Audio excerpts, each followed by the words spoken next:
예, 안녕하세요. 오늘도 어제 이어서 헌법을 공부하겠습니다. 간단히 기도하겠습니다. 하나님 아버지 감사합니다.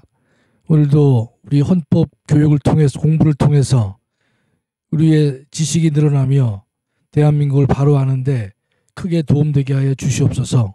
예수님의 이름으로 기도 올려옵나이다. 아멘. 제가 어제 우리 헌법 개정 역사를 다 마치지 못했는데요. 가볍게 제가 하겠습니다. 지난번에 어제 전두환 대통령이 단계적 쿠데타를 통해 가지고 군을 장악했다. 그 다음에 50 헌법을 만들었단 말이죠. 그랬는데 그 이후에 이제 국민들이 이제 대통령을 이제 직선으로 뽑아야 되는데 간선으로 뽑다 보니까 국민들이 많은 이제 그 불만이 있었습니다. 그래서 이 헌법을 고쳐서 직선으로 고치자 이런 이제 요구가 많았는데 거기에 대해서 여러 가지 이제 정치적 상황이 어려웠었어요. 못 바꾼다. 또 그때가 88 올림픽 준비가 있었기 때문에 어렵다 이렇게 하다가 전국적으로 6월 10일 87년 6월 10일 전국적으로 이제 이 국민들이 이제 항거를 했습니다. 그래서 12시가 되면 지나가는 택시들도 다 서서 경적을 울리고 전 국민이 이제 일어나서 이 헌법을 고쳐야 된다 이렇게 주장을 했거든요. 그래서 드디어 유명한 여러분 기억하실 거예요. 노태우 후보가 6.29 선언을 합니다. 그 6.29 선언의 핵심은 대통령을 직선으로 뽑는 그 헌법을 받아들이겠다 이런 뜻이거든요. 그래서 만들어진 것이 현재 헌법입니다. 예. 그래서 우리가 뭐 야사를 보면 그 다음에 이제 노태우 대통령이 당선됐죠. 됐는데 국민들이 그 광주 사태에 대해서 책임을 묻다 보니까 전두환 전 대통령을 이제 백담사로 보내고 그 다음에 그래서 이 전두환 대통령이 백담사에서 자다가 화가 나서 뻘떡 일어난 사람이 누구냐? 노태우 대통령 때문에 뻘떡 일어났다 그래요. 두 분이 다 작년에 하늘나라 가셨습니다. 자, 그 정도만 보시고요. 현행 헌법은 우리가 별도로 다루지 않고 수업 시간에 이제 다루게 되기 때문에 그것만 우리가 집중적으로 다루진 않겠습니다. 여러분 책을 보시면요. 62쪽인데 어제 보니까 지금 실시간으로 듣는 분들은 대부분 교재를 가지고 계시는 것 같아요. 어제 이렇게 댓글을 보니까. 근데 이제 그 실시간으로 하지 않는 분들이 아마 이제 좀 열심히 책을 이렇게 옆에 두고 공부를 안 하시는 것 같은데 그렇게 좀 그건 고쳐줬으면 좋겠습니다. 62쪽 보시면 중간쯤에 이런 말이 있어요. 1998년 헌법은 김일성 헌법임을 명시적으로 밝혔다. 뭔가면 이제 북한이요 1994년 김일성이가 사망을 합니다. 그다음에 여러분 1990년 89년에 소련이 이제 민주화됐단 말이죠. 따라서 이 북한은 어떤 이제 그 어려움이 생겼냐면 그전에는 막스 레닌주의를 북한이 통치 이념으로 삼았습니다. 그랬는데 그 막스 레닌주의에 기초한 소련이 문을 내렸단 말이죠. 민주화가 됐어요. 하다 보니까 북한이 근데 문을 내린 이념을 한 나라의 통치 이념으로 삼을 수는 없잖아요. 하다 보니까 이 94년에 김일성도 사망을 하고 그 다음에 막스 레닌주의가 문을 내렸기 때문에 그들이 헌법을 바꿉니다. 바꾸면서 명시적으로 막스 레닌주의를 포기한다 그래요. 그래서 대신에 들어온 사상이 김일성 주체 사상입니다. 그래서 하는 말이 소련은 막스 레닌주의를 올바르게 적용하지 못했다. 그래서 망한 것이다. 그러나 우리는 우리식 사회주의를 할 것이다. 그것이 다른 말로 말하면 김일성 주체 사상이다. 이런 뜻입니다. 그랬는데 이 98년 헌법을 보면 재밌는 게요. 헌법에다가 이제 서문에다가 이 헌법은 김일성 헌법이라고 한다. 이렇게 이런 단어가 들어가요. 제가 30여 년 헌법을 공부했지만 어떤 나라 헌법에 특정인을 언급하는 헌법은 제가 보기 처음입니다. 자, 부끄럽기도 하죠. 그 다음에 다시 이제 그 김정일이가 집권을 했는데 김정일도 예상 밖으로 일찍 이제 세상을 뜬단 말이죠. 그래서 그 다음에 헌법을 이제 김정일이가 죽은 다음에 헌법을 다시 만들어요.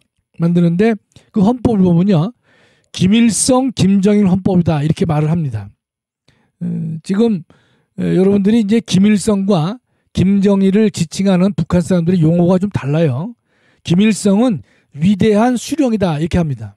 그러나 김정일은 위대한 영도자다. 하여튼 말은 잘 만듭니다. 위대한 수령은 김일성이고 위대한 영도자는 김정일이 되는 것입니다. 여러분 이제 제가 오늘도 말씀드리겠지만 북한은 본인들이 조선민주주의 인민공화국 공화국이라는 말을 썼지만 여러분 공화국은요 군주가 없다는 뜻이거든요. 그러나 북한은 여러분 잘 알다시피 세습 군주 제도를 갖고 있죠. 김일성, 김정일, 김정은으로 현대판 세습 군주제를 가지고 있습니다. 이런 것들은요 사회주의를 취하는 나라에서도 세습은 안 합니다. 그런데 북한은 세습 군주를 하고 있단 말이죠. 그렇다면 제가 63쪽에 써놨는데 제일 첫 번째요. 북한 헌법은 뭐냐? 헌법에다가 위대한 수령 김일성, 위대한 영도자 김정일, 그러면서 김일성, 김정일 헌법이다라고 헌법에 명시적으로 문자화 시켜놨단 말이죠. 그렇다면 이 북한 헌법은 국민을 위한 또 국가의 기본법이라기보다도 자신들의 백두혈통의 왕위 계승법에 불과하다 이렇게 제가 글을 썼죠. 저도 이제 만일에 북한에서 우리나라를 쳐들어오면 뭐 그럴 일은 없겠지만 그게 되면 아마 저도 이제 아마 1호 처형 대상 중에 하나가 될 것입니다. 그래서 제가 이제 예전에 이런 게 글을 썼어요. 4개의 태양과 백두혈통의 왕위 계승 이런 칼럼을 제가 쓴 바가 있는데 그 백두혈통의 왕위 계승은 방금 말씀드렸잖아요. 그죠? 북한의 헌법은 기본법이라기보다도 자신들의 백두혈통을 이어져가는 왕위 계승법에 불과하다 이런 뜻인데 4개의 태양과 이렇게 했습니다. 제목을. 왜 4개의 태양이라는 말을 썼냐면요. 여러분 북한에는 이 글을 쓸 때 여러분 요새 한반도 전체가 좀 덥잖아요. 그러니까 아열대 현상이 있단 말이죠. 그러니까 세계적으로 이제 기후 변화 때문에 그런다 그러는데 제가 이제 뭐 어떻게 비꼬았냐면 북한에는 태양이 셋이 있었어요. 그러니까 김일성, 김정일이 태양 아닙니까? 북한 사람 태양이라고 그랬으니까 또 김정은도 태양이라 그래요. 거기다가 진짜 태양이 있으니까 4개의 태양이 비추니까 한반도가 이 더울 수밖에 없다. 그렇게 제가 좀 비꼰 글을 제가 쓴 바가 있습니다. 그 다음에 이제 헌법사가 다 끝났어요. 북한도 끝냈고 이제부터는 대한민국의 국가 형태인데 제일 먼저 볼 것이 민주공화국입니다. 민주공화국. 이것도 뭐 제가 자세하게 보지는 않겠습니다.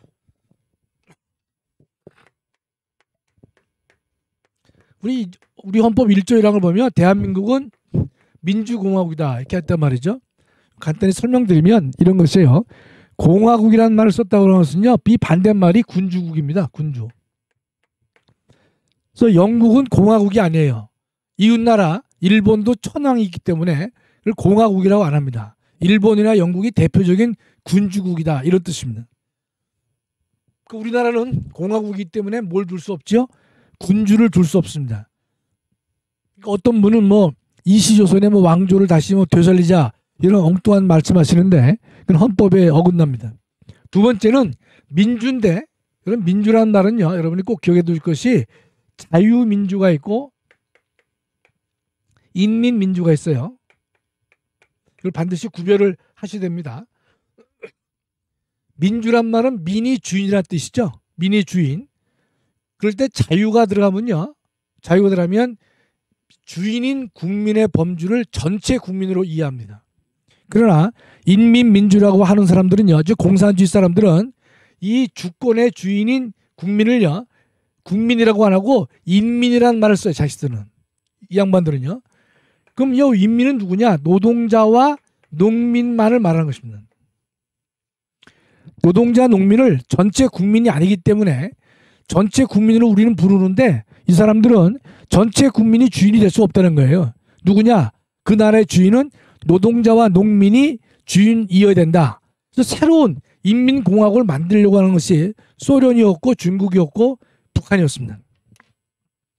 물론 실제로 말은 노동자 농민의 나라를 만든다고 했지만 실제로는 자신들의 공산당의 귀족 간부의 국가가 됐지만은 일단 명칭은 이 노동자 농민의 나라를 만들겠다 이렇게 이제 했던 것이죠. 제가 조금 말씀드렸지만 북한의 국호는 뭡니까? 조선 민주주의 인민공화국. 본인들도 민주주의가 좋아서 민주주의란 말고 다 앞에다 붙였어요. 그다음에 인민공화국이다. 이제 공화국이란 말 썼는데 제가 뭐라고 조금 전에 지적했죠? 공화국은 군주가 없어야 됩니다. 없어야 되는데 실제로 북한은요 세습 군주가 있잖아요. 김일성에서 김정일로 내려오고 또 김정일의 아들인 김정은이가 책임을 맡고 있다면 명칭은 공화국이라고 하고 있지만 실제로는 군주국과 같다 이런 뜻입니다. 그 다음에 이 공화국이라고 하는 것은요 모든 국가 권력이 국민에 의해서 정당성을 인정받아야 된다 이런 뜻이에요. 그렇기 때문에 우리는 그 정당성을 하기 위해서 어떻게 합니까? 선거를 통해서 대통령을 만들고 국회를 만듭니다. 그런데 따라서 국민이 아닌 혈통이라든지 종교라든지 이데올로기에 의해서 국가 권력이 만들어지는 것은 공화국의 원리와 어긋난다 이런 뜻입니다. 즉 혈통으로 이어진다. 어디입니까? 바로 북한이죠. 혈통으로 세습하고 있으니까. 두 번째, 종교나 이데올로기로 국가의 그 권력의 정당성이 만들어진 나라가 뭐 중동 국가가 대부분 그렇습니다. 중동이. 거기는 왕위도 계승하지만 그러나 이 국가 권력 자체가 정당성의 근거를 종교나 이데올로기에 두고 있다. 이런 것들은요. 공화국 원리와 부합하지 않는다. 이런 뜻입니다. 자, 이 정도 민주공화국으로 넘어가게 끝내겠습니다. 제가 이제 어제 집에서 제 강의를 이제 모니터링 하는 게 이제 저희 집사람하고 우리 아들이 하고 있는데 요새 뭐 좀 이 강의가 좀 느슨해졌다 그래요. 그래서 느슨한 건 없는데 근데 보니까 이 헌법 개정사를 1차부터 9차까지를 했는데 제가 너무 좀 자세히 말씀드리면 여러분이 이제 흥미를 잃을 수 있단 말이죠. 그래서 제가 조금 더 오늘은 좀 속도를 내면서 설명을 드리겠습니다. 아직 할 게 많아요. 여러분이 헌법 하면요 꽤 양이 많습니다. 그다음에 우리인데 대한민국은요 여러분 지난번에 첫 시간에 이런 걸 우리 공부했죠. 국가라는 게 뭐냐? 그러면 영토, 그다음에 국민, 주권 세 개로 구성되어 있다. 이런 이제 아주 쉬운 우리 정의를 내렸단 말이죠. 그러면 주권이란 말은 이제 우리가 생략하고요. 국가 권력이니까. 근데 나중에 뒤에서 우리가 이제 공부를 하게 되는 것이에요. 그럼 이 시간에 대한민국의 존립기초가 뭐가 있겠느냐? 바로 뭡니까? 첫째가 영토입니다. 영토가 존립기반이 될 것이고 두 번째로는 그 안에 살고 있는 국민들이 한 나라의 존립기반이 될 것이다. 이렇게 되는 것이죠. 따라서 지금 오늘 간단히 먼저 이 국민을 보고 그다음에 영토를 보고 제가 오늘의 그 제목은 뭔가면 북한은 국가인가? 북한이 국가인가 말이죠. 그 제목을 이제 오늘 강의 제목으로 달았어요. 여러분이 북한이 국가인지 아닌지 정확히 모른단 말이죠. 국가가 아니라면 뭐냐? 뭐 이런 등등의 어려움이 있기 때문에 그걸 제가 해결해 드리고자 하는 것입니다. 그 먼저 쉬운 거 국적입니다. 국적. 그렇죠? 대한민국 국민인데 대한민국 국민이 되려면 어떻게 국민이 되느냐 이 문제인데 뭐 이것도 여러분 뭐 따지고 보면 양이 상당히 많지만 여러분께 기본적인 것만 제가 설명을 드리고자 해요.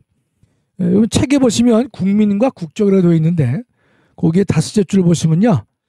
국적법은 복수국적, 부모 양계 혈통 국적, 부부 별개 국적이다. 이런 말이 있어요. 그건 여러분이 기억을 해두세요. 먼저 복수국적이다.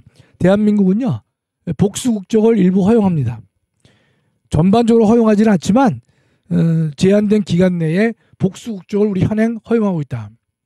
두 번째는 부모 양계 혈통이다. 이게 무슨 말인가 하면요. 아버지 또는 어머니가 둘 중에 한 사람이라도 한국 사람이면 그 자녀들은 다 한국 국적을 취득한다. 이런 뜻입니다. 예전에는 아버지가 한국 사람이어야 된다 그랬습니다. 그러면 한국 남자와 이제 영국 여자가 결혼했다. 또는 한국 남자와 필리핀 여성과 결혼했다. 그러면 그 자녀들은요, 아버지가 한국 사람이기 때문에 한국 국적을 취득합니다. 그런데 이런 경우는 한국 국적을 취득하지 못했어요. 한국인 여성과 필리핀 남성이 결혼했다. 그다음에 한국인 여성과 영국 남자가 결혼했다. 그럴 때는요, 어머니가 한국 사람이기 때문에 한국 국적을 자녀가 취득하지 못했습니다. 그럼 분명히 이게 평등이 어긋난 것이죠. 그렇죠? 더군다나 대한민국에서 살고 있는, 우리가 이제 대한민국에 여러 가지 일하러 온 외국 분들이 많이 있단 말이죠. 그분들과 그 방글라데시의 남자와 한국 여성이 결혼했어요. 그래서 그 애들이 한국서 태어나고 한국말을 잘해요. 잘하는데 그 엄마의 아들이라고 한국 국적을 갖지 못하도록 과거에는 했단 말이죠. 하다 보니까 그 자식들은 한국 사람이 아닌 거예요. 외국인인 거예요. 한국에 살면서 의료보험 혜택도 못 받고 여러 가지 그 불리한 점이 많이 있었기 때문에 저희가 이 국적법은 남녀 평등에 반한다. 그래서 고쳐진 겁니다. 그래서 지금은요, 아버지 또는 어머니가 한국 사람이면 그 자녀는 다 한국 국적을 취득할 수 있다. 이런 뜻입니다. 두 번째, 부부 별개 국적주의. 뭔가 하면 부부는요, 서로 다른 국적을 취득할 수가 있습니다.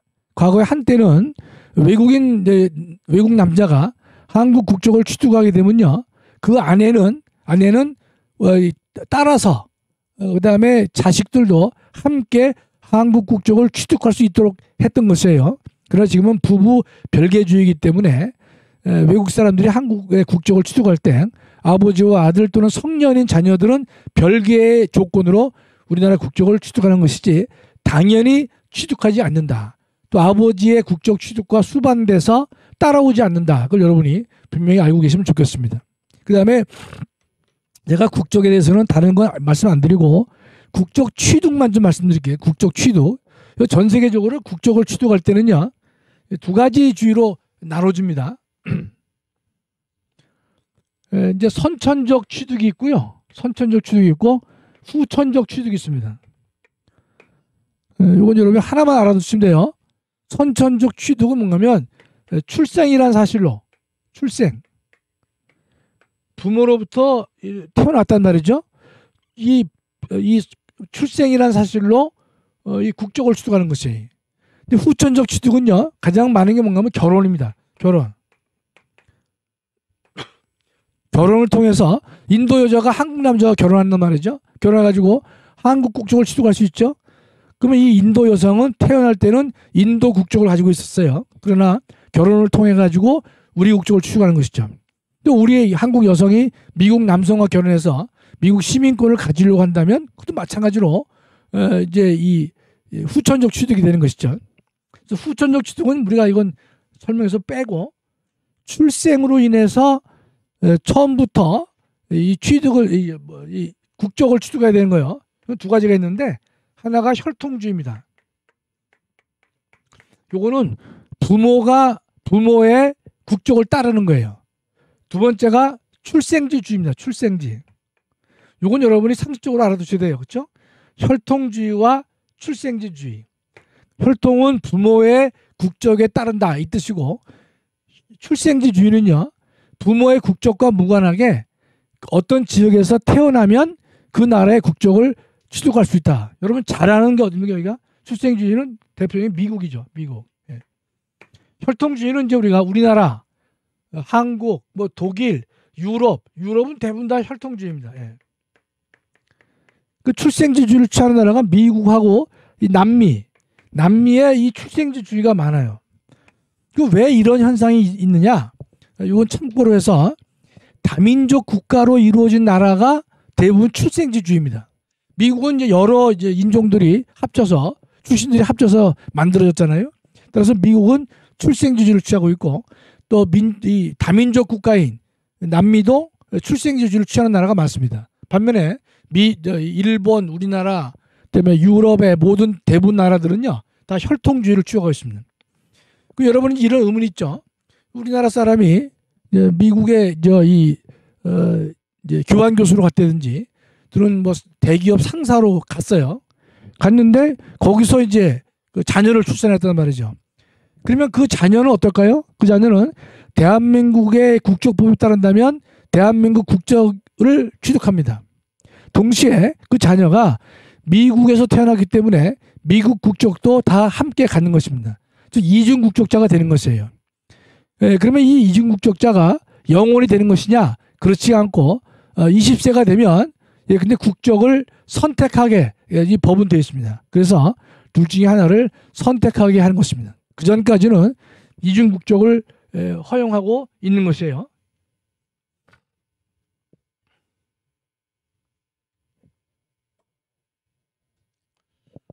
오늘 맛있는 커피를 제가 사왔기 때문에 좀 마시면서 하겠습니다.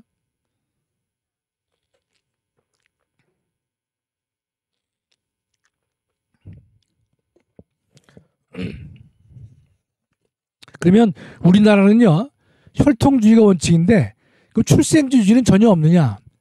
아니면 예외적으로 있어요. 우리나라도 어떤 경우에 해당하는가 하면요. 여러분이 근데 이제 그 아침에 어디 이제 그 공원에 갔는데 운동하러 갔는데 새벽에 그 강보에 어떤 이제 그 어린아이가 그 버려져 있어요. 근데 그 딱 보니까 우리 한국 사람은 일견 아니에요. 근데 백인이거나 흑인이다. 명백하게. 누군가가 그 애를 버린 거예요. 그런데 대한민국에서 발견된 그 버려진 아이가 있을 때는요. 그에게 우리나라 국적을 예외적으로 줍니다. 그러니까 이거 출생지주의예요. 그렇죠? 부모의 혈통에 따른 것인데 버려진 아이를 보니까 이게 외제가 틀림없어요. 백인이거나 흑인이었단 말이죠. 그럴 경우 그 혈통주의를 계속 고집하면요. 걔는 백인이거나 흑인이기 때문에 어느 나라 국적을 갖는지 모른단 말이죠. 이럴 경우에는 우리나라에서 발견된 기아의 경우 우리 국적을 부여한다. 이런 뜻입니다. 따라서 우리나라는 출생주의를 원칙으로 하지만 예외적으로 혈통주의를 원칙으로 하지만 예외적으로 출생지주의도 가지고 있다. 이렇게 보시면 좋겠습니다. 그 다음에 국적 상실 제약은 다 생략을 하고요. 다만 이제 이런 경우가 있겠죠. 외국인 남자와 한국인 여자. 그 뭐 무하마드 뭐 이렇게 쭉 나가는 이 아랍 사람하고요. 한국인 이제 그 이 김 씨가 결혼했습니다. 그 자녀가 나왔어요. 자녀. 근데 한국에 살아요. 그럼 이제 이 자녀는요. 이 무하마드 뭐 되는 뭐 이 사람이 이란 사람이건 파키스탄이건 방글라데시건 그 나라 국적을 가질 수가 있겠죠. 그랬는데 지금 한국에서 살면서 한국이 좋으니까 이 자녀는 한국말을 잘하고 엄마의 영향으로 한국 국적을 갖길 원해요. 그러면 이 자녀는 어떻습니까? 한국 국적을 가질 수가 있는데 성을 뭐로 할 거냐, 성을. 이게 문제입니다.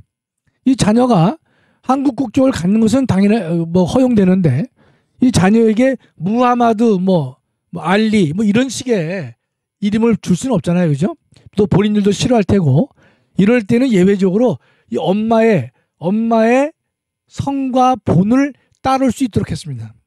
이것도 상당히 지혜로운 조치가 되겠죠. 그래서 이렇게 아랍 사람과 결혼한 한국 여자가 있다. 그럴 때는 그 자녀는요. 부 또는 모가 한국 사람이면 우리 국적을 가질 수가 있겠죠. 한국 국적을 갖는데 그 다음 단계에서 그럼 성을 어떻게 할 거냐. 이럴 때 무하마드를 안 쓰고 엄마의 성과 본을 써도 상관없다. 이렇게 이제 하고 있습니다. 이건 뭐 올바른 배려다. 이렇게 볼 수가 있겠죠. 그 다음에 이제 오늘 제가 강하게 강조할 이제 영토의 문제입니다. 우리가 국가의 세 개의 기반 요소가 뭔가면 하나는 국민이고 방금 봤어요. 두 번째는 이제 영토를 봤단 말이죠. 영토를 본단 말이죠. 근데 이 영역은요. 영토는 땅을 말하잖아요. 그럼 땅이 있으면 그 옆에 그 딸린 게 뭡니까? 영해입니다. 그 다음에 영토와 영해의 수직 상공. 그게 영공이에요. 그래서 우리가 어떻게 말하면 정확한가 하면요. 영토, 땅이죠. 그 다음에는 영해. 근데 요것들 위에 수직 상공이 뭡니까? 영공이에요. 영공.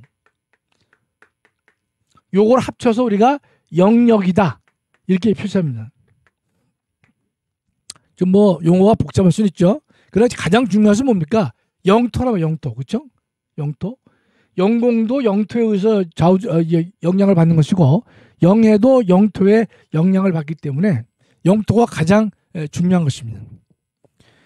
그래서 우리 헌법을 보면요, 헌법 3조에서 대한민국의 영토는 한반도와 그 부속도서로 한다 이렇게 되어 있습니다. 한반도 전체가 대한민국 영토예요. 여러분 잘 알아두세요. 한반도라고 하는 건 뭡니까? 북한의 신우주, 이 압록강과 두만강까지에 있는 그 땅, 한반도 전체가 대한민국 영토라는 뜻입니다. 근데 부속도서란 말은 무슨 말인가면 부속은 딸렸다는 뜻이죠. 도서는 섬을 말해요. 따라서 한반도와 그 한반도에 딸린 각종 섬들을 다 대한민국 영토로 한다 이런 뜻입니다. 여러분 참고로 대한민국의 섬은요 한 3,000여 개가 된다 그래요. 그래서 이제 3분의 2가 유인도고 3분의 1이 무인도라고 제가 기억하고 있습니다. 그 다음에 영해, 바다는요 12해리입니다. 그러니까 우리나라 영토가 있으면 해안선을 기초로 해가지고 12해리를 쭉 긋게 되면 그게 우리나라의 영해가 된다 이런 뜻입니다. 자, 그러면 헌법 3조가 갖고 있는 한반도와 부속도서란 말이 갖고 있는 이런 법적인 의미가 뭐겠느냐, 그걸 여러분 정확하게 정리를 해둘 필요가 있습니다.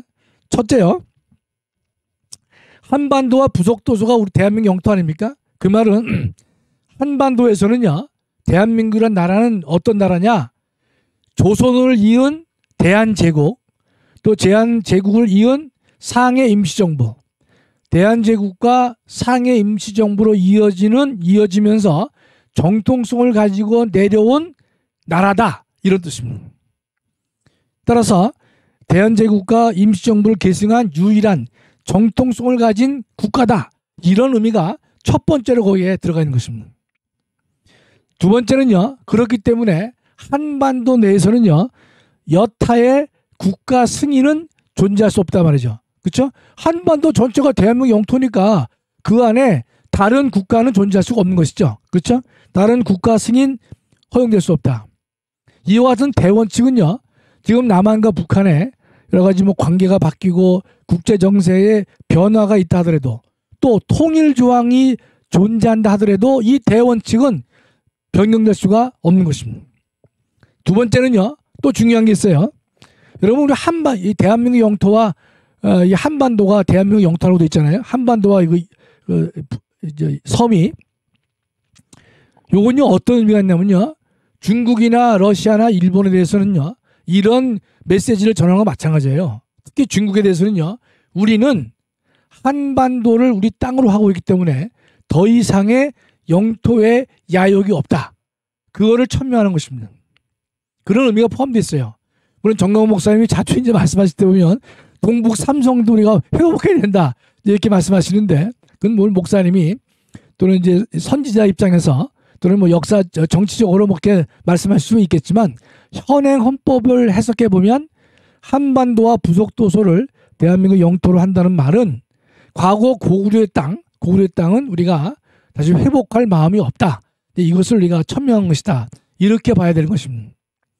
그러나 우리가 대한민국 국민 한 사람으로서 대한민국의 국력이 세진다, 그래도 중국이 약해진다, 중국이 티벳도 갈라져 나가고 신장 위구르도 갈라져 나간다, 중국이 쪼그라들었다, 그럴 때는요, 야 예전에 이 광개토 대왕이 세운 만주 지역도 대한민국 땅이야 라고 말할 수도 있겠죠. 그건 뭐 그때 가서 우리가 결정할 문제란 말이죠. 여러분 이제 티벳하고 신장 위구르라는 게 있어요. 중국은 제가 간단하게 소개해드리면요, 중국을 이렇게 네모나게 이제 한단 말이죠. 그러면 이제 이 오른쪽 변방이 여기가 베이징 북경이죠. 여기가 상해예요, 상해. 근데 요 위에가 뭡니까? 요 위에가 이제 동북 삼성이라고 하는, 더 올라가겠죠 이게. 그 다음에 여러분 잘 여기가요, 이쪽은 신장 위구르입니다. 위구르. 여러분 이거 잘 알아두세요. 위구르. 요 밑에가 티벳입니다. 티벳. 여기가 내몽고입니다. 내몽고. 그럼 내몽고란 말이 있으면요 외몽고가 있겠죠. 외몽고. 외몽고는 지금의 몽골입니다. 외몽고는 지금의 이 몽골이고, 내몽고는요 지금 중국이 가지고 있어요. 중국이 내몽고를. 자, 여러분, 그래서 따라서 중국 사람하고 이 몽골 사람들하고 사이가 좋을까요? 사이가 안 좋아요. 왜냐하면 이 내몽골을 갖다가 중국이 점령하고 있습니다. 이게. 그러면서 하는 말이요, 이 중국 사람들 뻔뻔스러운 게 징기스칸을 자신의 역사에다 편입시키려고 그래요. 하여튼 이 중국 사람도 아주 지독해요. 예. 근데 여러분, 전 티벳은 못 가봤습니다. 못 가봤는데, 티벳도 중국이 강제로 이걸 강점한 겁니다. 그래서 이것도 지금 독립하려고 노력을 많이 하는데 안 되고 있어요. 이것도 안 되고 있고. 근데 요 신장 위구르가 있는데, 여기는 제가 가봤습니다. 상당히 땅이 넓어요. 넓은데 여러분, 나중에 한번 꼭 가보시면 좋을 텐데, 제가 공항에서 딱 도착하자마자 걸어다니는 주민을 보면요 깜짝 놀라요. 중국 사람이 아니에요. 생긴 게 100% 일견 봐도 어디 사람이냐면 중앙아시아 사람이에요. 그러니까 키르기즈스탄, 그다음에 카자흐스탄, 투르크메니스탄인가? 하여튼 이렇게 스탄이 들어간 나라 사람들하고 인종이 똑같습니다. 딱 봐도 중국 사람 아닙니다. 그러니까 여기를 갖다가 이제 중국이 이걸 먹었단 말이죠. 근데 위구르에는 석유가 많이 나는 거예요. 그다음에 이 위구르를 독립시켜 줄 수 없는 게, 이게 독립되면 중국이 망해버립니다. 그럼 이거 독립 나가죠? 티벳 나가고 내몽고 나가게 되면 중국은 아주 쫄딱 망하는 거예요. 그래서 목숨 걸고 이거 갖다 지키고 있는 것입니다. 그런데 제가 예전에 이제 뉴질랜드인가 거기서 이제 TV를 보는데, 이 중국의 외무성, 중국의 외교부 장관 계통 사람하고 위구르의 독립운동을 하는 이제 독립투사가 있어요. 이 사람은 이제 위구르에 없겠죠. 위구르에 있으면 그건 처형하니까 외국에 나갔단 말이죠. 외국에 나가서 독립운동을 합니다. 그렇기 때문에 이 독립운동가하고 이 중국의 외무부 책임자하고 서로 이 TV를 통해서 설전을 벌입니다. 그럴 때 중국 사람이 말을 못해요. 니네가 왜 이걸 점령했느냐? 왜 이걸 안 내놓느냐? 왜 위구르 사람들을 탄압하느냐? 말을 못합니다. 나가서 얘기하니까 막 얘기를 할 수 있죠. 그런데 그래서 언젠가는 그래서 미국이 지금 뭘 이용하려고 합니까? 중국의 힘을 약화시키기 위해서 위구르를 갖다 독립시키려고 하는 그런 계획도 미국이 있지 않을까 저는 생각을 합니다. 티벳도 아마 위구르만 독립되면 티벳이 독립될 것이고, 독립되어야 옳아요. 왜냐하면 남의 나라 영토를 중국이 강제로 뺏은 겁니다. 이 얼굴이 좀 비슷해야 같은 나라 사람이지 전혀 다른 나라 사람이거든요. 예. 그래서 아마 이거를 칼자를 주고 미국이 중국을 상당히 압박하고 있으면서 중국을 이제 괴롭히고 있죠. 예. 이게 독립되면 중국은 쫄딱 망하는 꼴이 되는 것이에요. 자, 그러면 제가 이제 이 말씀 드린 것은 한반도와 그 부속도서단 말은 우리나라는 한반도의 땅만 주장할 것이다. 예전에 우리 역사책에 나오는 고구려의 광개토 대왕, 장수왕 그 시절의 영토는 말하지 않을 것이다. 그렇게 우리가 일단은 한 발짝 물러설 수밖에 없습니다. 세 번째는요, 우리나라 이제 통일조항이 있어요. 헌법 보면 남북한 통일을 지금 말하고 있단 말이죠. 그러면 이런 이제 의문을 가질 수 있습니다. 아니, 한반도 전체가 대한민국인데 무슨 통일이냐 말이죠. 한반도 전체가 지금 대한민국 영토라고 하는데 무슨 통일이란 말이 이게 가능하냐 말이죠. 이건 이렇게 봐야 됩니다. 한반도 전체가 대한민국 영토예요. 그런데 지금 여기 38 잘라서 북한이라는 단체가, 국가 아니에요. 북한이라는 단체가 강제적으로 이 지역을 강점하고 있습니다. 강제로 빼앗고 있단 말이죠. 따라서 이걸 놓고서 우리가 대한민국은요, 이 북한 지역을 통일할 수 있도록 노력해야 된다. 그렇게 이제 헌법은 말하고 있는 것입니다. 따라서 이 통일 조항은요, 우리 3조에 의해서 북한 지역까지 주권이 미쳐야 되는데 미치지 못하기 때문에 그 주권을 회복하라라고 하는 헌법의 또 다른 명령이다. 이렇게 보시면 좋겠습니다. 그 다음에 이런 주장이 한 10년 전에 있었습니다. 10년 좀 넘었죠. 뭔가면 아니 지금 북한은 38도 이북을 사실상 지배하는 또 다른 나라들은 그를 국가로 보지 않느냐. 그렇다면 우리가 헌법을 고쳐서 38도 이남만 대한민국 영토라고 하는 것이 현실 정치에 부합하지 않느냐. 이런 주장을 많이 해줬습니다. 또 헌법 교수도 그런 걸 찬성한 사람이 있었어요. 그러나 저는 뭐 지금까지도 그걸 계속 반대하고 있단 말이죠. 그 어림없단 말이죠. 그런 생각을 이제 가지고 있는데 이유는 이렇습니다. 누가 만든지 보세요. 자, 여러분 이제 지금 북한이 이 38도 이북을 북한이 사실 지배한 거 맞아요. 사실상 지금 지배하고 있습니다. 이 사실상 지배하고 있다는 정치 현실에 맞게 우리 헌법을 고쳐서 대한민국 영토는 38도 이남만이 대한민국 영토다라고 하게 되면요. 국제사회에서는 어떤 생각을 하게 되는가 하면 대한민국은 자신의 영토를 포기했다라고 하는 의문을 줍니다. 그렇겠죠?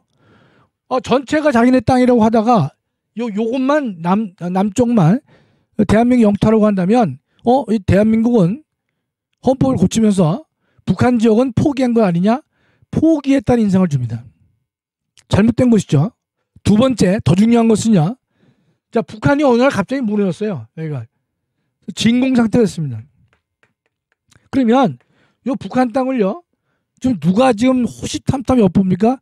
이 중국 놈들이 호시탐탐 엿봐요, 여러분. 그래서 지금 어떤 계획도 있냐면요. 북한에 보면 여기가 압록강, 여기 평양쯤 되는데 요 지역을 지금 중국 사람들이 자기네가 먹고 나머지만 한국을 주겠다. 이런 안들도 나와 있어요. 아주 나쁜 놈들이죠. 예. 그러면 우리가 요 경우에 자, 헌법을 고치게 되면요. 북한이 오늘 갑자기 망해요.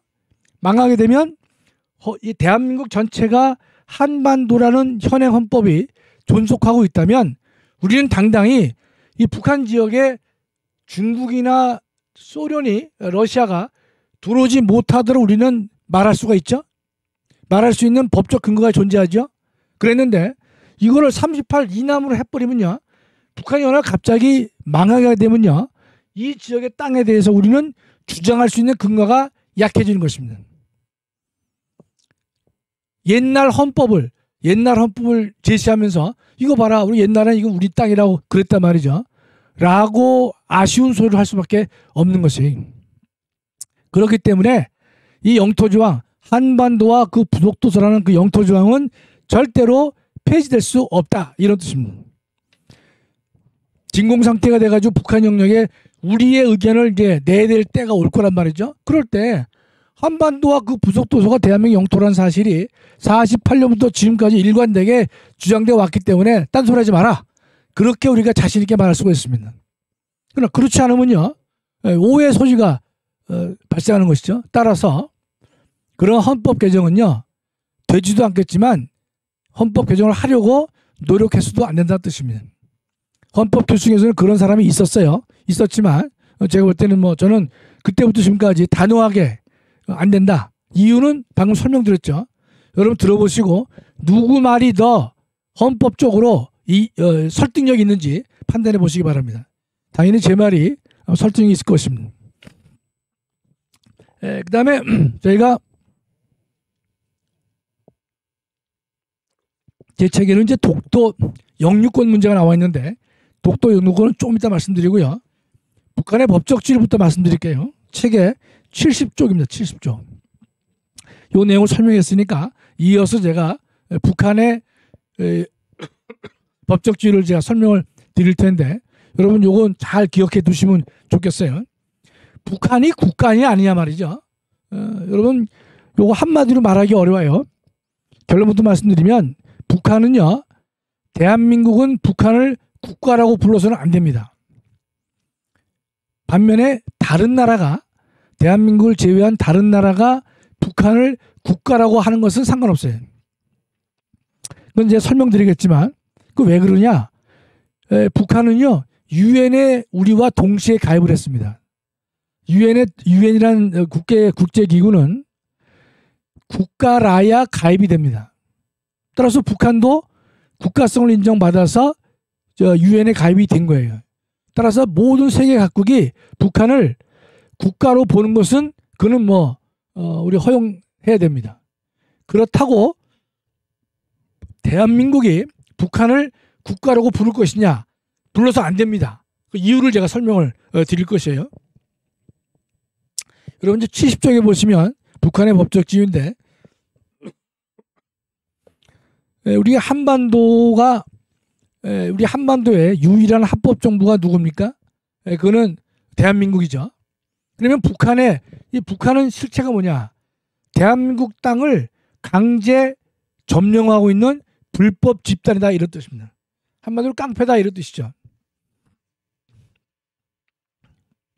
이건 여러분 제가 보수 우파의 이 지지자이기 때문에 이렇게 설명하는 거 아니에요. 논리적으로 보세요. 한반도가 대한민국 영토라면 또 제가 다음 시간에 설명드리겠지만 유엔은 한반도의 유일한 합법 정부를 대한민국이라고 했어요. 그러면 이 대한민국이 한반도 전체 유일한 합법 정부예요. 그러면 이 북한 지역을 강제로 점거하고 있는, 그렇죠? 불법 점거하고 있는 북한은 뭐냐? 그건 불법 집단이다 이 뜻입니다. 불법 단체다는 뜻이. 그래서 정확히 말하면 반국가적인 불법 단체다. 이런 해석은요. 오늘도 당연한 것이지만 지금껏 대법원이 일관되게 내려온 결정 중에 하나입니다.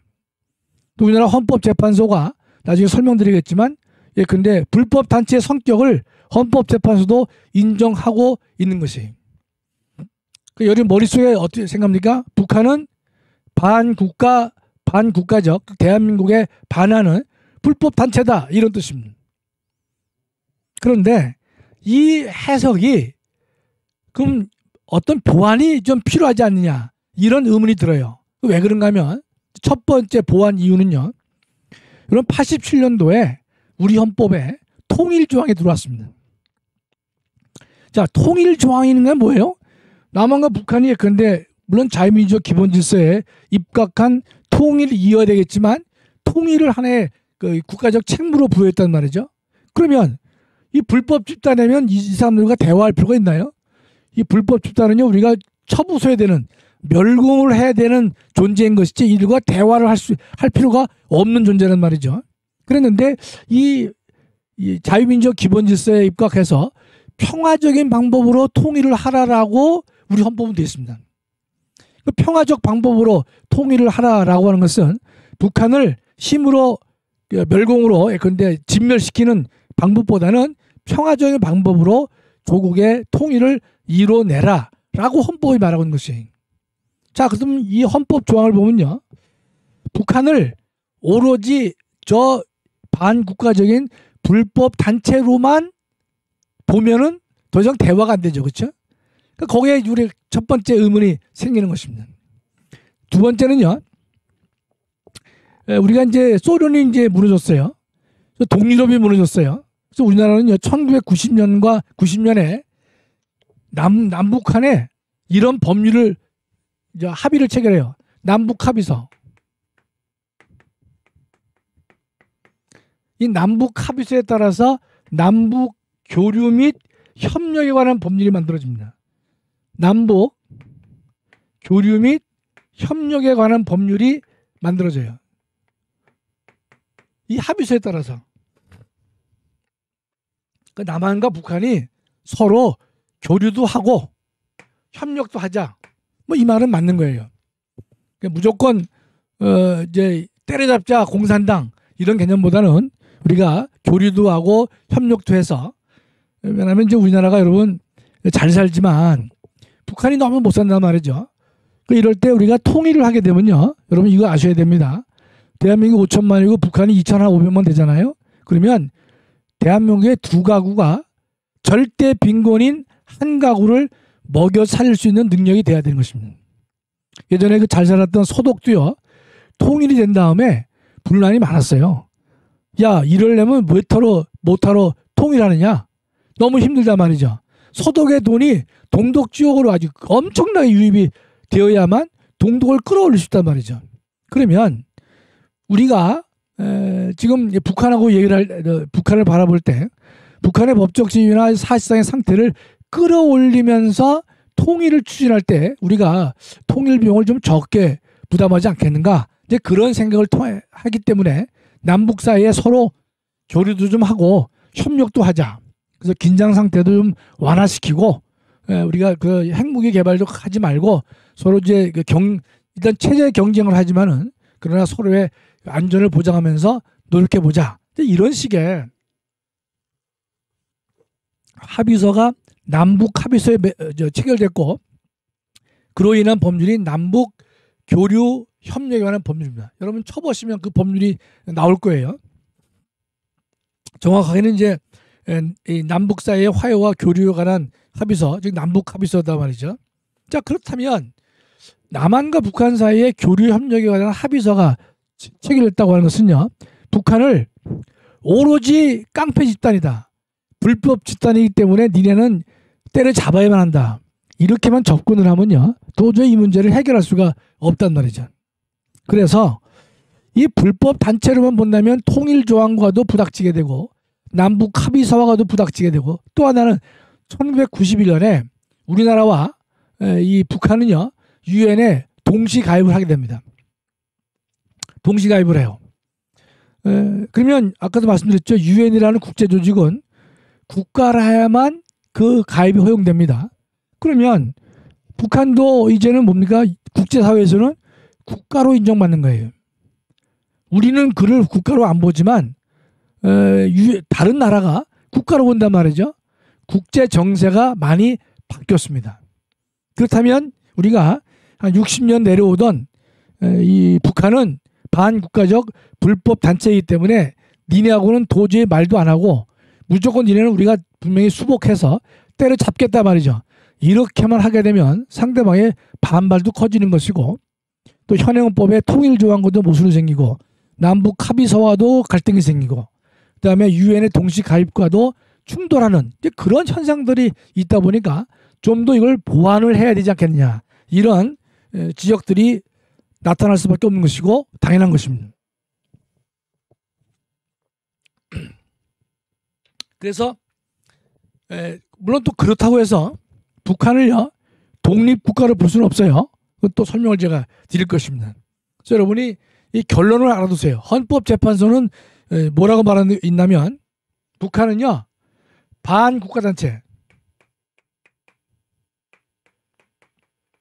이걸 분명히 했습니다. 헌재가 북한은 뭐냐, 반국가단체단 말이죠. 그러면서 동시에 통일을 향해서 함께 협력해야 되는 협력자의 지위를 지닌다, 이렇게 했습니다. 그래서 이게 북한을 우리가 어떻게 이해합니까? 이제는 북한에 이걸 따가 이중적 지위다, 이렇게 말한 겁니다. 이중적 지위.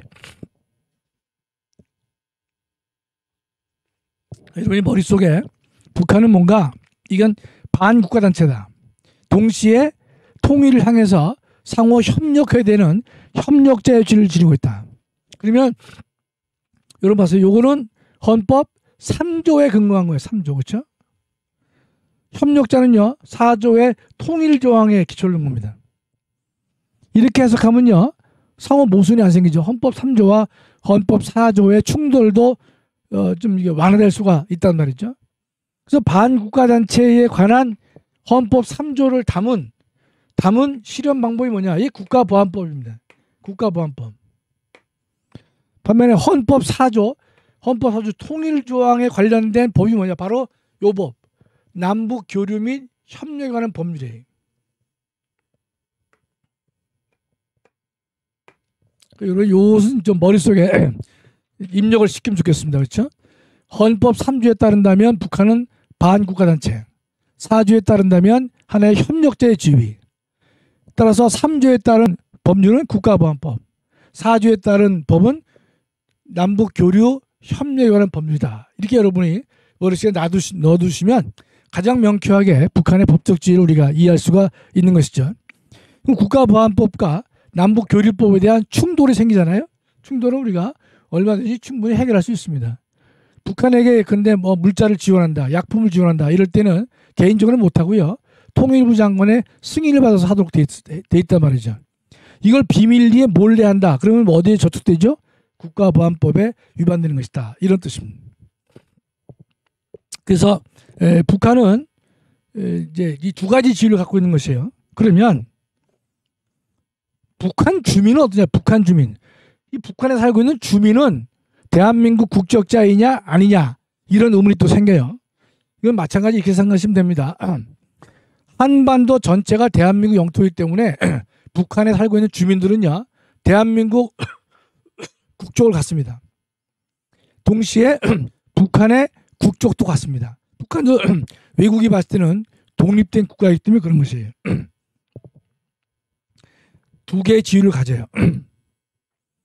그래서 북한의 주민들이 대한민국으로 이제 귀순하잖아요. 넘어오는 순간 뭐가 됩니까? 그럼 대한민국 국민이 자기네 땅에 들어온 거와 같이 대접을 해줍니다. 따라서 대한민국 정부가요, 북한에서 넘어온 귀순자가 있는데 그 사람들을 선별하거나 이 사람이 뭐 범죄를 범했거나 뭐 어떻다 이런 등등의 이유로 그를 되돌려 보내는 것은요, 우리나라 사람이 외국에 나갔다가 한국에 들어오려고 하는데 이걸 못 들어오게 하는 것과 마찬가지입니다. 헌법에 어긋나는 것이. 그 때문에 지난번에 벌써 2년 전인가요? 3년 전에 남한으로 귀순한 사람이 있었는데 그네들이 두 사람을요 몰래 판문점을 통해서 북한으로 돌려보냈습니다. 그랬는데 그게 절대로 외부에 노출이 안 됐었는데 그 상황을 국회 내에서 보고받고 뭐 했던 사람들이 이 카톡하다가 그게 이제 기자들한테 잡혔습니다. 그래서 그게 이 공개가 된 거예요. 그래서 우리가 뭘 할 수 있냐면 이 문재인 정권이 남한에 내려온 귀순한 사람 갖다가 비밀리에 북한에 보내려다가 들킨 겁니다. 그래서 이 문재인 정권은 지금 북한에서 상당히 우호적이니까 탈북민이 별로 없어요. 왜냐하면 남쪽으로 내려온 탈북민들이 이 국군 초소에 안 간다는 거예요. 국군 초소에 가면 그 사람들을 북한으로 돌려보낼까봐 두려워서 국군 초소를 안 가고 민가를 찾는다는 거예요. 참 이거 안타까운 사실이죠. 예.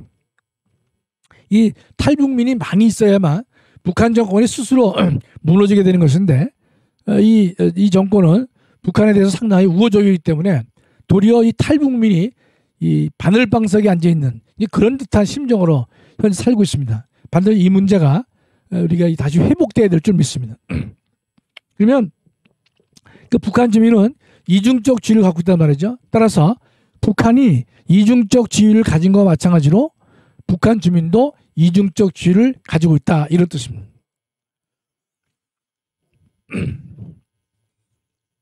여러분 만일에 이런 헌법학자가 있었어요. 지금 남한과 북한이 그 유엔에 가입을 했으니까 하나의 국가로 독립된 국가로 인정받고 있다면 남한과 북한을 갖다 북한도 국가로 봐야 된다. 다른 나라가 국가로 보는 게 아니라 우리나라가 북한을 국가로 봐야 옳지 않느냐 이런 주장을 합니다. 이것도 전혀 틀린 얘기는 아니에요, 그렇죠? 왜냐하면 다른 나라가 다 이 북한을 국가로 보는데 대한민국만이 국가로 안 본다는 게 그건 논리 모순이 아니냐. 또 유엔이라는 나라는 국가라야만 가입이 되는데 이미 북한은 국가 아니냐 말이죠. 그래서 북한을 국가로 보자는 주장이 있습니다. 그러나 이것은 우리나라 입장에서는 절대로 안 되는 것입니다. 이게 왜 안 되는 거냐? 북한을 국가로 보게 되면요, 북한 주민은 뭐가 됩니까? 대한민국 국적자가 아니게 되는 것이에요. 북한이라는 나라의 공민권자가 되기 때문에 대한민국 국적자가 못 됩니다. 따라서 북한을 국가로 보게 되면요, 북한에 있는 그 주민들이 남한으로 넘어오잖아요. 넘어오면요, 우리 국적을 취득할 수 없습니다. 어떻게 되나요? 국적법이 요구하는 국적법 절차, 뭐 5년 동안 대한민국에 뭐 거주하고 등등의 요건을 충족할 때 비로소 대한민국의 국적을 취득해야 된다 이런 뜻입니다. 그들이 외국인이요. 예. 따라서 우리는 북한을 국가로 보자는 견해에 찬성을 못하는 가장 중요한 이유는 그렇게 될 때에는 북한 주민을 외국인으로 봐야 되기 때문에 북한 주민의 남한의 귀순을 허용할 수 없게 되는 것이에요.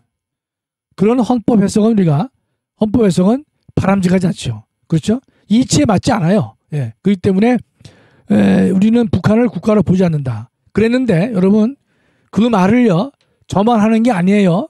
다행히 우리 헌법재판소도 독일의 연방헌법재판소도 어떤 판례를 남긴 바가 있느냐 이런 겁니다. 과거 독일 얘기입니다. 독일 얘기. 서독과 동독이 있었잖아요. 있으면 서독의 연방헌법재판소가 연방헌재가 아주 유명합니다. 독일 연방헌재.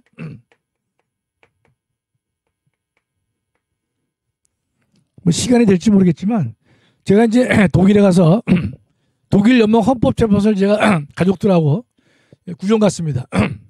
당연히 그 궁금하겠죠?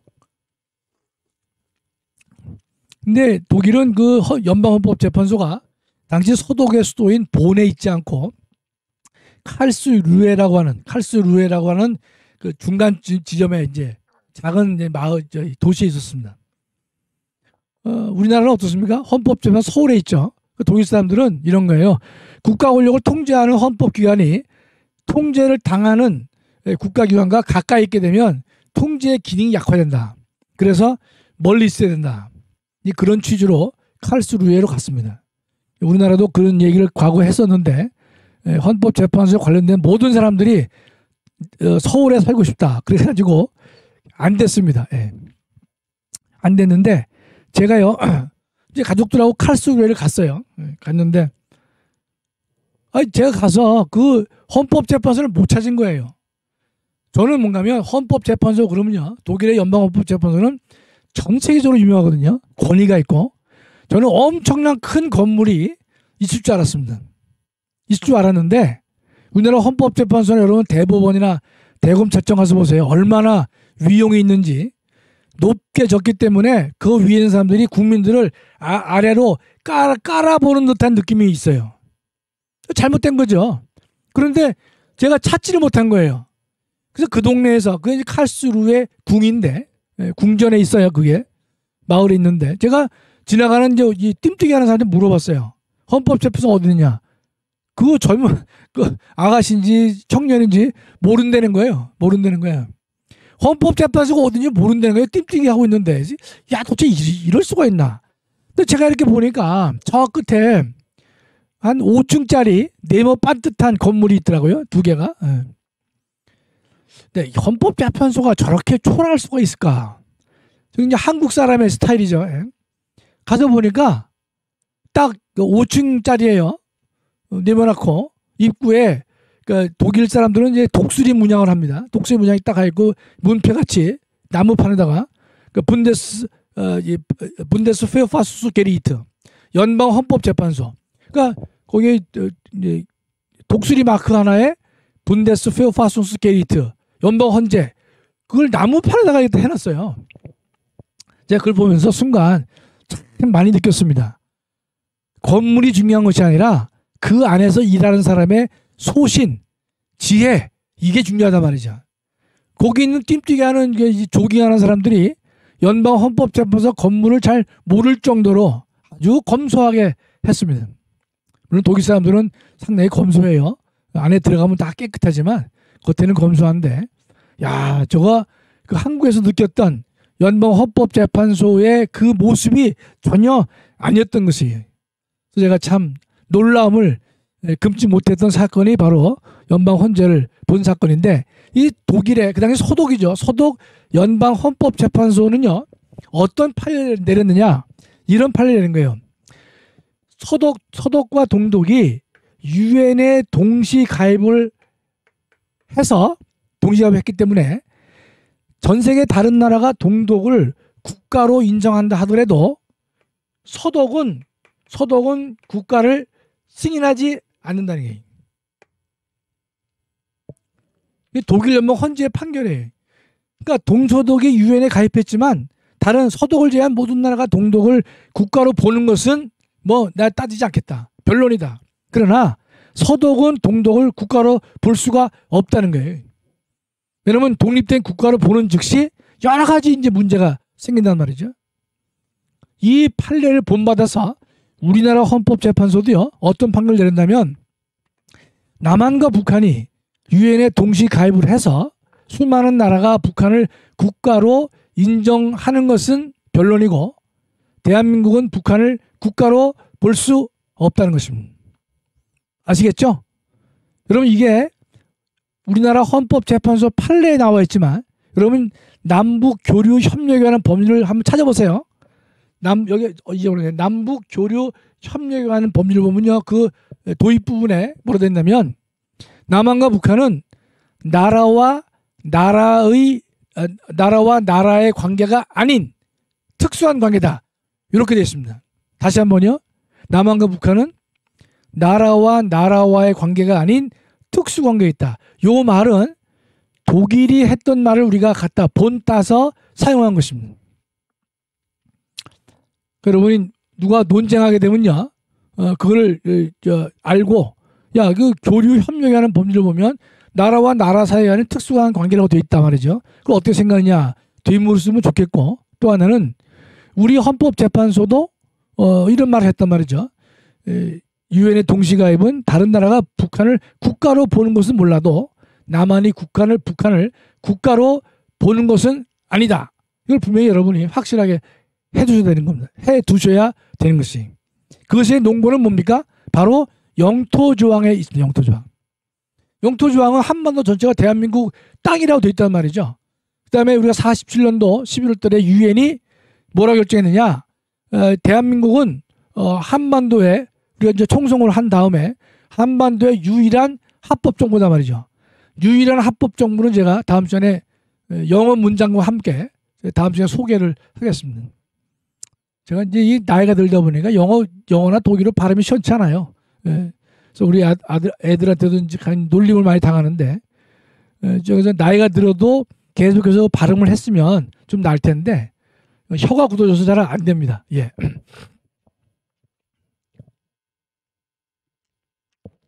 그러나 제가 다음 시간에 여러분 유일한 합법 정보라는 걸 분명히 알고 계셔야 됩니다. 왜냐하면 우리나라에 좌파에 유명한 학자가 있는데 돌아가셨어요. 리영희라고 한양대 교수였었는데 이 양반이 유엔의 결정문을 명백하게 오욕을 해가지고 국민들을 호도했습니다. 많은 사람들이 그 문장에 대해서 이게 어렵지 않아요. 그 문장이 어렵지 않은데 읽어보지도 않고 그 이영희의 그 논리를 그냥 따라간 경우가 많이 있습니다. 그래서 오죽했으면 대한민국에서 가장 잘못된 오욕의 사례 중에 하나가 오역, 잘못된 번역이죠. 그런 오욕 사례가 거기에 들어가 있습니다. 그건 제가 별도로 말씀드리려고 하는 이유도 그것은 좌파와의 싸움에서 우리가 우리의 입장을 분명히 해야 될 것이고, 여러분들이 친구나 또는 뭐 자녀나 누구한테 얘기할 때도 정확하게 여러분이 이걸 인식하고 계셔야 되는 것이. 제가 보니까 듣는 분들이 다 다른데 제가 놀란 게 제주 4.3 사건은요 29,000명이 보셨더라고요. 29,000명. 첫째 날 강의는 23,000으로 되어 있는데 가장 많은 게 29,000이에요. 그래서 우리 국민들이 정말 잘 모르는 부분에 대해서는 상당히 갈급한 마음이 있구나, 그런 느낌을 가졌습니다. 그래서 북한을 국가로 볼 것이냐, 다음 시간에 우리가 유일한 합법 정부가 맞느냐 안 맞느냐, 이런 것들은요 대한민국 국민들이 정확하게 누구 말이 맞는지, 그 영어 문장이 어렵지 않습니다. 제가 보여드리겠습니다. 그래서 우리가 오늘은 책에 보면 72쪽까지 했어요. 남북한의 관계까지 했습니다. 그래서 이제 유일한 합법 정부는 다음 시간에 할 것이에요. 근데 좀 시간이 남았잖아요, 그렇죠? 남았기 때문에 제가 이 앞에 있는 독도를 제가 말씀드리겠습니다. 그게 68쪽에 있어요. 근데 독도는요, 하나 이제 먼저 말씀드리면 독도는 우리 땅이라 그래요. 근데 여러분 잘 따져보세요. 정확한 명칭은 독도는 대한민국 땅이지 우리 땅이 아니에요. 물론 다 아는 처지에 뭐 우리가 노래 가사가 있어서 그런 거지만 여러분 독도는 우리 땅이란 말을 영어로 한번 해보세요. 독도 is our land 그러면 그게 이해가 됩니까? 독도 is 코리아. 코리아의 땅이다 이렇게 해야 맞는 거죠. 그러나 뭐 그냥 넘어가시자고요. 그런데 여러분 이 독도 영유권은요. 여러분 잘 알아두셔야 되는 게 일본 사람들이 아주 교묘하게 역사를 왜곡합니다. 독도에 대해서. 죽일 놈들이에요. 이것도. 도처에 이제 죽일 놈들이 많이 있는데 독도는요. 여러분 그 독도 일본의 외무성을 보면요. 한 파트를 보면 8개 나라의 언어로 독도가 일본 영토임을 정확하게 논증하고 있습니다. 여러분 정확하게 논증한다는 게 무슨 뜻이냐. 지네나 땅도 아니면서 그런 이유가 있어요. 이유가. 그래서 우리가 독도는 우리 땅이다. 노래만 불러서 안 되는 이유를 제가 말씀드릴게요. 먼저 우리가 일본 사람들은요. 그 외무성 거기 홈페이지에다가 일본은 역사적으로도 독도는 역사적으로도 일본 영토이고 국제법적으로도 명확하게 일본 영토다. 이런 어깃장을 놔요. 참 이게 뻔뻔스럽고 듣기에는 민망하단 말이에요. 이게. 그러면 우리가 역사적으로 잠깐 보시면요. 어렵지 않죠. 역사적 사건들을 보면요. 독도는 대한민국 영토라고 대한민국 영토라는 것이 아주 분명하게 나와 있습니다. 그러나 우리가 몇 가지 잠깐 살펴보겠습니다. 책에다 써놨지만 1432년 세종실록 지리지가 있어요. 거기 보면 이 지금의 독도와 지금의 울릉도는요. 두 섬이 동해에 있는데 두 개의 섬이 동해에 있는데 두 섬은 멀지 않아서 바람 부는 청명한 날이면 가히 바라볼 수 있다. 그렇게 이제 표현이 되어 있습니다. 여기서 가히 바라볼 수 있다. 그건 무슨 뜻이겠어요? 육안으로 볼 수 있다는 뜻이죠. 육안으로 볼 수 있다는 것은 하나의 생활 공동체를 구성했다. 이렇게 해석되는 것입니다. 따라서 조선은요. 울릉도와 독도에 대한 영유 의지를 분명한 것이다. 어렵지 않습니다. 두 번째는 우리 문헌 중에서 제가 하나만 예를 든 것이에요. 그런데 일본의 문헌이나 지도를 봐도 독도가 일본 영토가 아니란 사실 그걸 여러 번 일본 사람들은 문헌과 자신들의 지도에서 밝히고 있었습니다.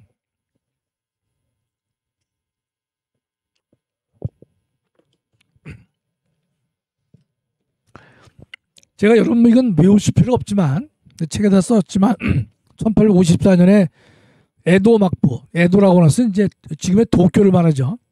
도쿄를 점했던 막부 시절에서 그 공식 지도가 있어요. 거기 보면 울릉도와 독도를 조선 영토라고 했습니다.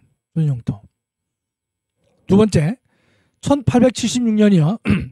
대일본 전도, 그 이제 전체 일본의 지도를 말하죠. 거기에 보면 일본 영토에 독도가 존재하지 않습니다. 그럼 일본 사람들은요 아주 꼼꼼합니다. 그 사람들은 대한민국 우리 사람보다 이 국민성이 좀 달라요. 아주 꼼꼼합니다. 정확하고 또 기록을 잘하고요. 그래서 그게 어느 때는 답답할 때도 있지만 또 어느 측면에서는 참 무서우리만큼 기록을 잘하고 꼼꼼하게 이걸 처리하거든요. 그러면 일본 사람들이 그 일본 지도에 독도가 빠졌다. 자기네 영토라면 그걸 빠뜨릴 수 있습니까? 절대로 빠뜨릴 수가 없는 것이. 그럼 없어요. 1876년도 그랬습니다. 근데 1877년에요. 그 메이지 정부, 일본의 근대 헌법이 만들어지기 전에 헌법이 메이지 헌법입니다. 거기 보면 1877년에 내무성에다가 내린 지령이 있어요. 울릉도와 독도는 일본 영토가 아니다. 이렇게 얘기를 했습니다. 근데 그 지령문이 현재 도쿄 국립공문서관에 소장되어 있습니다. 이런 문서가 있어요. 1877년에 자기네들이 내린 문서가 있단 말이죠. 그런데도 일본은요 아주 뻔뻔스럽게 이 문서에 대해서 말을 안 하고 있습니다. 그러면 역사의 기록물들은요 역사적 모든 기록과 문헌과 지도는요 울릉도와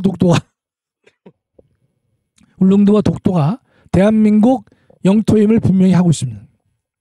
그런데 문제는요, 이 국제법적인 사건입니다. 여러분이 국제법 사건을 잘 알아두셔야 돼요.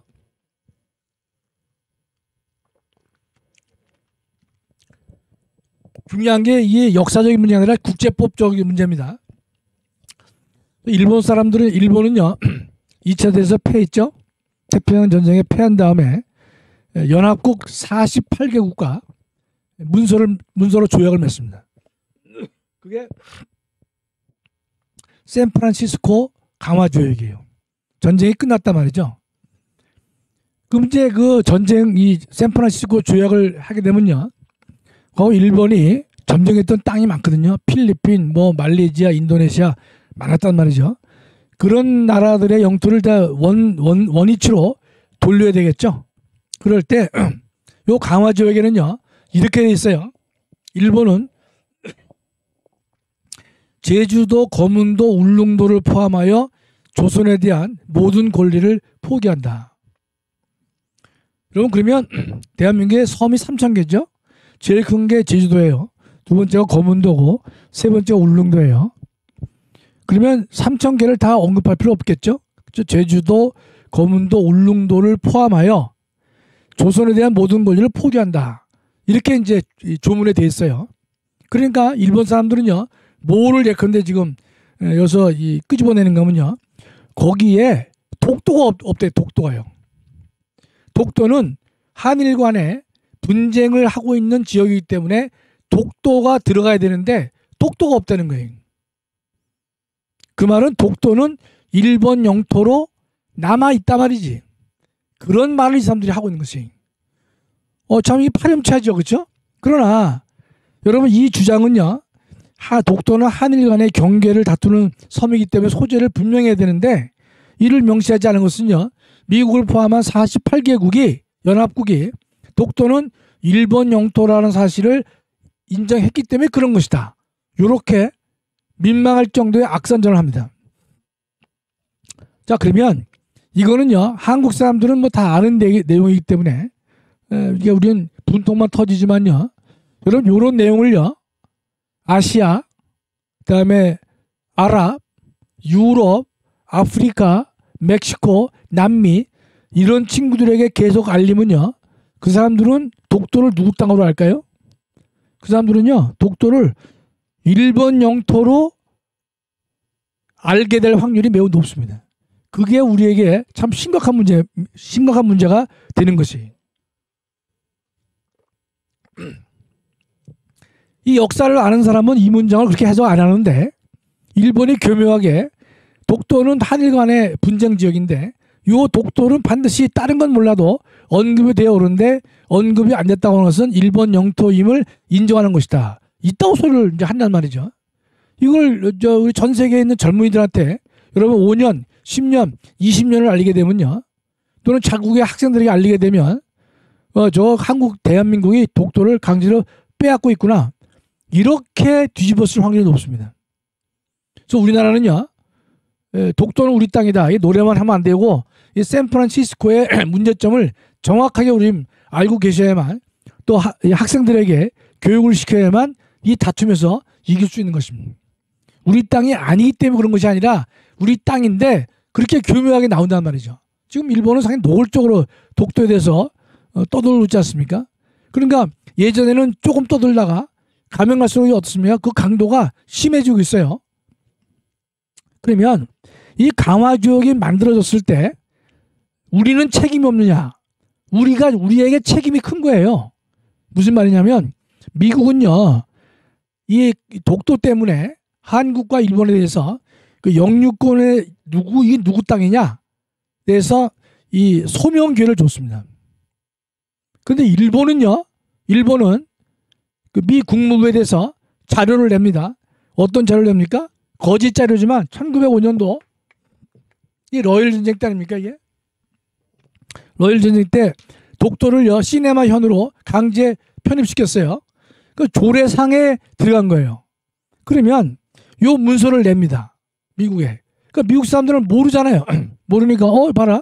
시네마현의 조례를 보니까 이 독도가 이제 일본 영토로 되어 있단 말이죠.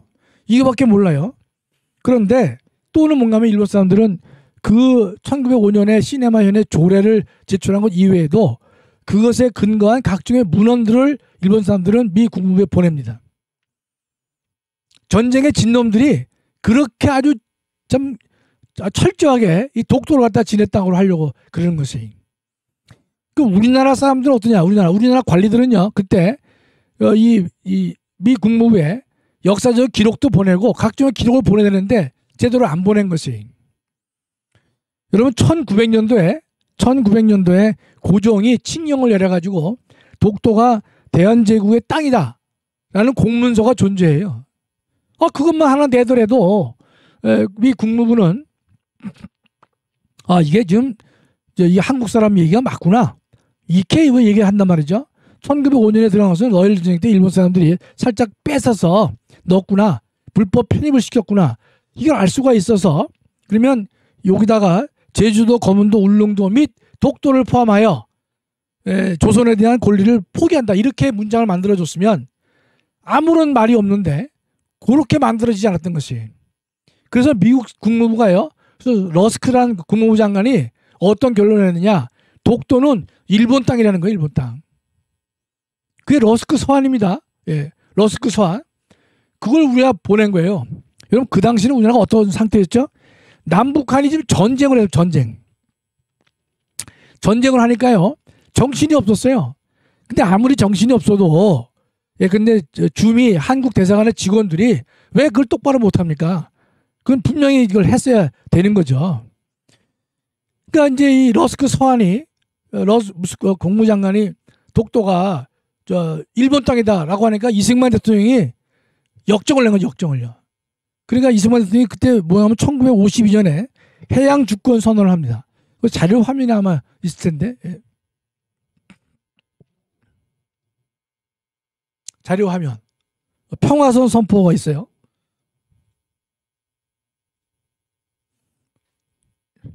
자, 보시면 저기 이승만 라인이에요. 평화선이죠.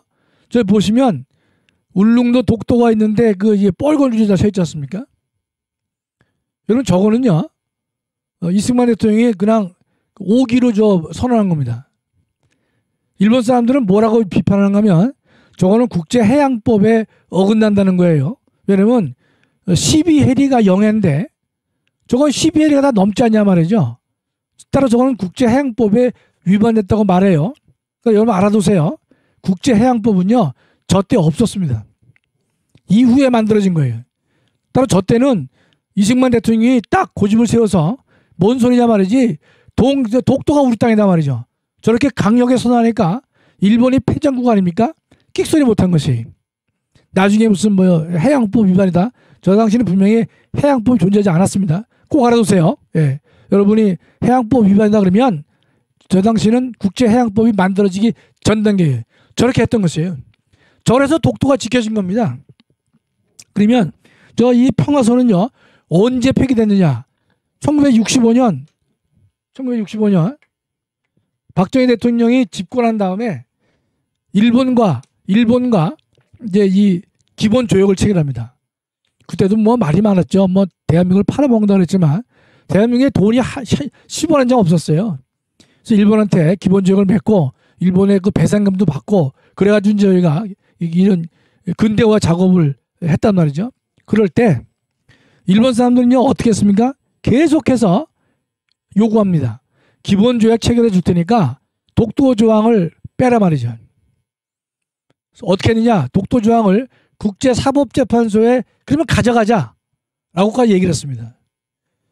그럼 여러분 그 박정희 대통령이 참 훌륭한 거예요. 뭔가면 일본하고 기본 조약을 체결하게 되면요 돈 문제가 오가지 않습니까? 그럼 우리가 좀 약할 수가 있어요. 돈이기 때문에. 그러면 그 돈 문제가 약할 수가 있는데 박 대통령은요 그 일본이 돈을 주면서 이 독도 영유권 문제를 국제사법재판소에 가져가자라고까지 얘기를 했는데 박정희 대통령이 그걸 거부했습니다. 정말 잘하신 거죠. 예. 그래서 이를 끝까지 거절하면서 독도를 사수한 것이. 그렇기 때문에 일본 사람들은요 현재 지금 아무리 일본 사람이 떠들어도 독도는 대한민국 영토입니다. 왜냐하면 국제사법재판소에는요 일본이 가져가잖아요. 혼자 가져가면 재판이 성립 안 됩니다. 반드시 한국이 동의를 해줘야 돼요. 법적으로. 따라서 한국과 우리가 동의해 줄 일이 없지 않습니까?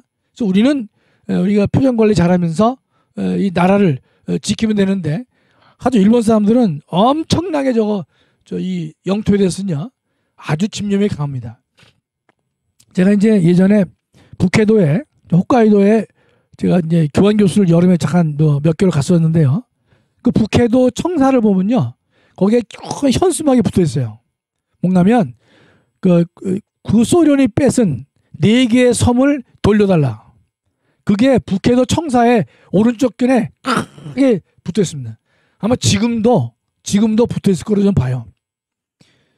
이 일본 사람들이 영토를 포기 안 합니다. 뺏겼단 말이죠. 그래서 이 사람들이 어떤 노력을 하는가 하면요. 러시아에 뺏긴 4개 섬에 대해서 일본 사람들은요, 거기에 계속 이 의료 활동도 나가고 교육 활동도 나가요. 주민과 친하게 지내요. 왜 그런 줄 아십니까? 그거는 이제 러시아가 못 사니까 혹시나 이 4개 섬 주민에 대해서 니네가 원하는 국적을 선택하라라고 혹시 하면요. 하게 되면 주민투표를 붙여보자. 주민들이 러시아를 원하면 러시아를 보내고 일본을 원하면 일본으로 오게 하자 말이죠. 그런 주민투표가 없겠지만 혹시 있을 수도 있는 그때를 대비해서 이 일본 사람들은요. 그쪽 섬에 가서 막 활동을 하고 의료 활동을 하고 학생들한테 교육 지원을 하고요. 그런 일을요. 해마다 열심히 하고 있습니다. 정말 이 무서운 인간들이에요. 예. 그러니까 남의 거는 자기 거 아닌 것은 끝까지 지 거라고 그러고 자기 거에 대해서는요. 반성하지 않고 언젠가 반드시 이걸 되찾아오겠단 말이죠. 이런 식의 생각을 하는 사람이 이게 일본이에요. 참 일본은 이해하기가 참 어렵습니다. 일본 사람 한 사람 한 사람을 보면요. 상당히 예의가 바르고 제가 볼 때는 아주 신실한 면이 많습니다. 그런데 일본이란 나라는 상당히 악해요. 이걸 우리가 한마디로 설명할 수 없는 것인데 제가 이 분야의 전문가는 아니기 때문에 그렇지만 여러분 이제 이 독도와 관련돼서는 여러분께서 역사적으로는 명백하지만 국제법적으로는 이 샌프란시스코 강화 지역이 갖고 있는 그 문제점 물론 우리는 이 독도를 포함한 3개의 섬과 이 한반도에 대해서 일본이 권리를 포기한다 이렇게 우리는 해석하지만 이 사람들이 교묘하게 이걸 고쳐가지고 러스크 소환까지 해가지고 이 전 세계 8개 나라 언어로 홍보를 하고 있습니다. 정말 무서운 인간들입니다. 그래서 우리나라도요. 제가 볼 때는 우리나라 외무부에도요. 제가 보니까 그냥 독도에 대한 우리나라는 그 사진만 동영상만 또 있는데 그렇게 하면 안 됩니다. 요 내용을 정확히 얘기를 해서 일반적인 사람 모른다 하더라도 좀 더 관심 있는 사람은 정확하게 이 내용을 숙지해가지고 이거는 대한민국 영토유가 맞다. 대한민국의 주장이 옳다 말이죠. 이렇게 가게 만드는 것이 우리의 사명이 아닌가 이런 생각을 제가 하게 되는 것입니다. 자, 그러면 오늘은 제가 하고 싶은 얘기를 이제 다 마쳤습니다. 5분 남았는데 오늘은 좀 일찍 끝나도록 할까요? 다만 생각난 게 하나 있는데 이제 북한이 불법 단체인데 엊그제 재미난 그 판례가 하나 나왔어요. 뭐가 나왔냐면 이제 국군 포로 우리나라 이제 국군 포로에 대해서 이 희생자들이 북한에 대해서 손해배상을 청구했습니다. 그러니까 우리나라 그 법원이요 이걸 허용했어요. 그런데 그럼 이제 배상금을 갖다가 이게 청구하니까 북한이 안 줄 거 아닙니까? 소련 대한민국에서 북한으로 지불할 돈이 있습니다. 돈. 각종 이제 저작권과 관련된 돈이 남아 있단 말이죠. 요거를 압류를 해가지고 이 배상금을 받으려고 하니까 이거를 불허했습니다. 법원은. 이거는 허용했는데 이건 불허했어요. 그랬는데 제가 판례에서 보니까 재미난 게 이걸 허용하면서 그 북한은 뭐냐? 북한은 뭐냐면 사실상의 정부다.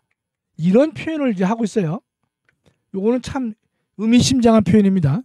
왜냐면 제가 이 지금 책에서도 제가 북한은 국가가 아니라 사실상의 정부로 보는 것이 적절하다 이렇게 했는데 요 주장은요 제가 한 14, 15년 전에 제 헌법학 원론에다가 그걸 썼거든요.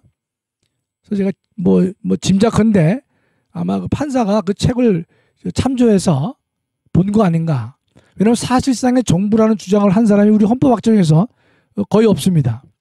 그렇기 때문에 불법 단체가 아니라면 상황이 바뀌어서 이게 반국가 단체임에 틀림없지만 그러나 우리가 이러이러한 면에서는 사실상의 정부로 봐야 되지 않을까 그런 얘기를 했었는데 이번 판례에서 보면 이 북한을 사실상의 정부로 보면서 국군 포로에 대한 이 유가족들이 북한에 대해서 배상을 청구할 수 있다 이런 아주 획기적인 결정을 내렸단 말이죠.